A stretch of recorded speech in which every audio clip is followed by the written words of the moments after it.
They handcuffed my 78-year-old father. I watched two armed guards drag him off the 2,300 acres with a private lake that I just inherited for the simple crime of walking to the fishing dock his own grandfather built in 1923.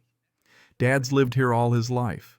He taught half the neighborhood kids to fish on our lake, never caused a single bit of trouble. But then came Bethany Cromwell, a lawyer out of California, the new HOA president, after just 6 months. She showed up and declared our private lake now belongs to the community. Next thing I knew, Dad was being arrested right in front of everyone he's known for decades. Also, she could try to seize property that existed 50 years before she even learned how to spell HOA. I heard those handcuffs click shut on his shaking hands. The sound echoed across our quiet lake, and right then I knew these folks picked the wrong family to mess with. Funny thing though, the very next morning, every single faucet in their precious neighborhood ran bone dry. Tell me, what would you do if some power-hungry outsider tried to steal your family's legacy? Seriously, where are you watching from? Drop your location and your wildest revenge idea in the comments below. I'm all ears. But let me back up and explain how things spun this far out of control. My name's Jackson Ridge. I'm 45 and I just inherited the most beautiful patch of land in Virginia. 2,300 rolling acres, thick forests, and a 40-acre lake so clear you can see to the bottom, the kind of place folks dream about owning. My granddad, Earl Ridge, bought this whole spread back in 1923 for $800 cash, right around when Calvin Coolidge was president. I still remember the musty smell of old courthouse records digging through those ancient deeds with Dad. Earl spent 3 years by hand digging channels and building stone walls, shaping what became Lake Serenity, a perfect fishing hole that brought families from 3 counties together. When Earl passed, Dad, Harlan Ridge, worked this land for 50 years. Never charged a dime for folks to fish, swim, or bring their kids for a picnic. Every summer, the sound of laughter echoing off the water was just part of life. Dad always said, "Good neighbors make good communities." I spent 20 years in the Army Corps of Engineers, came home last year when Dad decided to slow down. Officially, the land's in my name now, but he's still living in the old homestead. And the old man's got more energy at 78 than most folks do at 40. But here's where things go sideways. In 2019, a California development outfit bought the land next door, built Willowbrook Estates, 847 luxury homes, all marketed as exclusive lakefront living.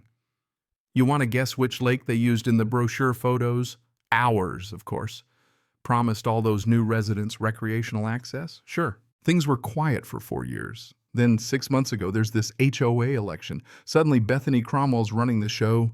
She's a real estate attorney from Orange County, drives a Tesla with custom plates, and comes to small-town Virginia ready to teach us about modern property optimization. Her first move, she shows up at our place smelling like perfume and legal trouble, carrying a stack of papers. "Mr. Ridge," she coos at Dad, "we need to discuss our little access situation." Her solution is for us to pay the HOA 50 grand plus $500 a month, or else lose lake access for good. Claims some obscure ordinance about public waterway rights. Dad, ever the diplomat, explains our property predates their HOA by nearly a century maybe. There's another way, one that isn't just, extortion. Her smile vanishes. "Sir, I don't think you understand modern property law. Times have changed. Maybe it's time for you to change with them." Then she stomps back to her Tesla designer heels, crunching gravel like a warning. 2 days later, she escalates. County inspector shows up waving anonymous complaints about potential environmental hazards. Of course, they find nothing, but the harassment begins. Dad starts having chest pains, stress doctor says. That woman was literally making my father sick with her legal terrorism. The final straw came at an HOA meeting 3 weeks back. Dad shows up hoping for reason. Instead, Bethany humiliates him in front of 200 neighbors. Mr. Ridge is hoarding community resources. Maybe elderly residents who can't adapt to changing standards would be happier in assisted living. The room goes dead quiet. She just told a 78-year-old who's been nothing but generous to go die in a nursing home right to his face. That night, Dad sits on the dock at 3 a.m. just staring at the water his grandfather made. "She's going to take it all, isn't she, son?" he asks. That's when I knew this wasn't about neighborly disputes. Bethany Cromwell had declared war, and she didn't waste time. The very next morning, she files for an emergency injunction, claims Lake Serenity is a community asset being withheld from public use. Her angle, that Willowbrook residents have been using the lake for 4 years, so now they've got adverse possession rights. My Army Corps training kicks in. Yeah, if you let neighbors use your land without proper paperwork, you can lose it. Dad's handshake agreements just turned into legal quicksand. 3 days later, she drags out some sketchy surveyor who magically finds the lake boundaries are all wrong. They hammer new stakes into our shoreline, the sound of metal echoing over water we've owned for 100 years. They leave out key facts like the natural springs feeding the lake. Amateur hour, but she doesn't care about facts, she wants leverage. Then Bethany goes full nuclear press conference on our beach reporters from 3 counties, folding chairs and all, claims we're denying water to children and families. The audacity, like a burglar calling the cops from your living room. Here's where the twist comes in. I'm at the county courthouse prepping our defense when I overhear Bethany behind her Tesla, whispering into her phone. The environmental angle isn't working fast enough. I need that lake drained and prepped for construction by spring. Yes, I already took the consultation fee. My blood runs cold. She's sold out to developers, taken money to turn our lake into a golf course. And if that wasn't enough, she's openly strategizing about accelerating the timeline. She wants Dad gone, and she's not above making his health worse to get it done. This isn't just legal wrangling anymore. It's attempted murder by paperwork. But here's what Bethany didn't count on. Water systems are like chess. You control the source. You control everything. Downstream. Lake Serenity isn't just a pretty pond. It's gravity-fed springs running under half the neighborhood, including every house in Willowbrook. If I shut off the flow, 847 homes lose water. So that evening, I walk the property with Dad, tracing the old stone channels by flashlight. Your grandfather was a genius, I tell him. He built the water supply for this entire valley. Dad smiles, first time in weeks. Water flows to those who understand it, son. Maybe it's time Bethany learned that lesson. Next morning, Bethany files a bogus nuisance claim trying to force a municipal land grab, but the more she overplays her hand, the more evidence piles up for us. Every illegal move builds our lawsuit. That's when I decide, let's remind Ms. Cromwell where her water really comes from. War's been declared, but she has no idea she's fighting an engineer who controls her lifeline. So while Bethany's busy stirring up petitions, launching smear campaigns, and accusing me, a 20-year Army vet, of being a dangerous loner, I'm quietly gathering intel. Turns out the Willowbrook maintenance guy, Cisco, has had enough. Over greasy diner coffee, he tells me Bethany's been threatening little old ladies with fines, making up violations. She's running a racket. Then Cisco drops a bomb. Her mortgage company's the same outfit behind the golf course plan.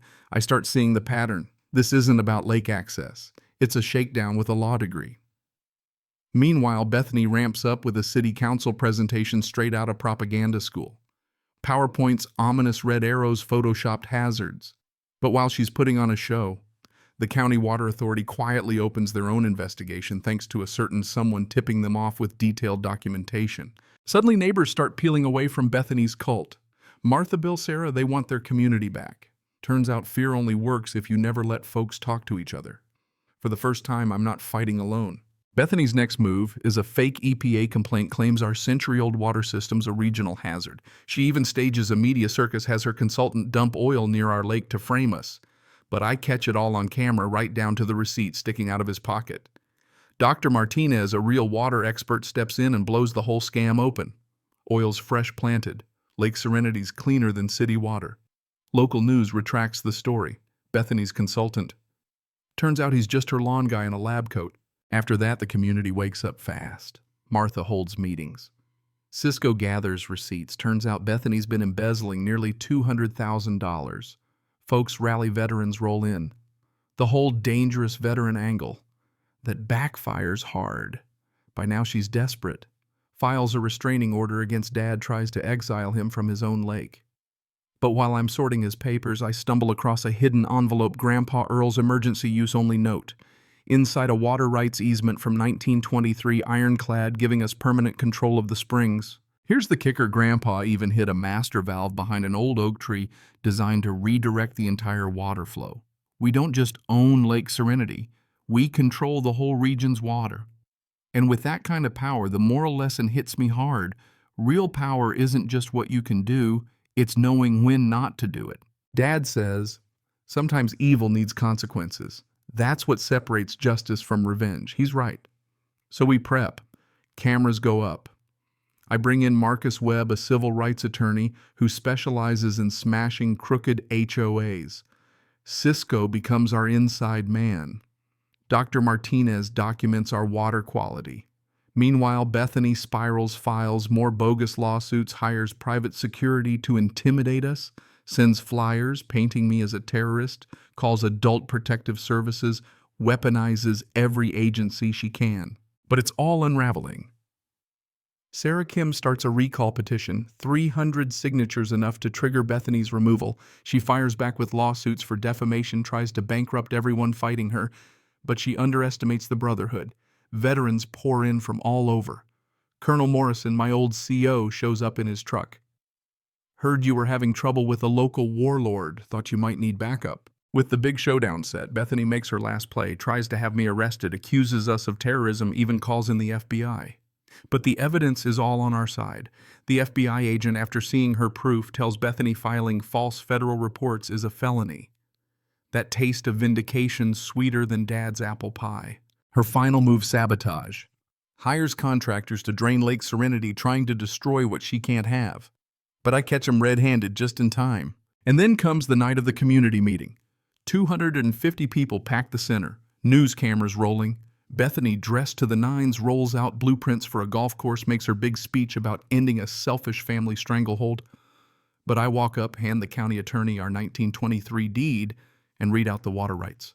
The whole room falls silent. Miss Cromwell. I say, let's show folks who really controls their water. Cisco, waiting by the valve, turns the wheel.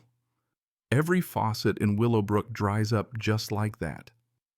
Bethany's face goes white. I call Cisco again. He restores the water instantly. The crowd erupts. Dad gets up, oxygen tank rolling beside him, and says, "You can't steal water from people who control the well." Cheers shake the building. And then karma, real and loud. FBI agents step in, arrest Bethany on charges of fraud, embezzlement, filing false reports. Cameras catch it all as she's led away in cuffs. 6 months later, she's in prison. The community recovers, gets its money back, reforms the HOA with real oversight and transparency. Dad's health bounces back. He's back on the dock teaching kids to fish. Lake Serenity becomes a protected zone, our agreement a model for how property rights and public benefit can coexist. My family starts a foundation with the settlement money funds, scholarships for kids who want to protect the environment, fight corruption, or just learn how to build something that lasts. Tourism picks up. The annual Lake Day Festival is bigger than ever. Barbecue, music, fishing contests, laughter echoing across the water. I even decide to run for county commissioner. Someone's got to stand up to the next bully with a law degree. Now, every sunset over Lake Serenity, I remember sometimes the best defense is knowing what you actually own and never backing down when you're right. So, let me ask, have you ever had to deal with an HOA board member who thought the rules didn't apply to them? Drop your story in the comments, and if you think this story was worth your time, hit that subscribe button. Sometimes justice isn't just about winning, it's about reminding folks who really owns the well. Cảm ơn các bạn đã xem video. Cảm ơn các bạn đã xem video.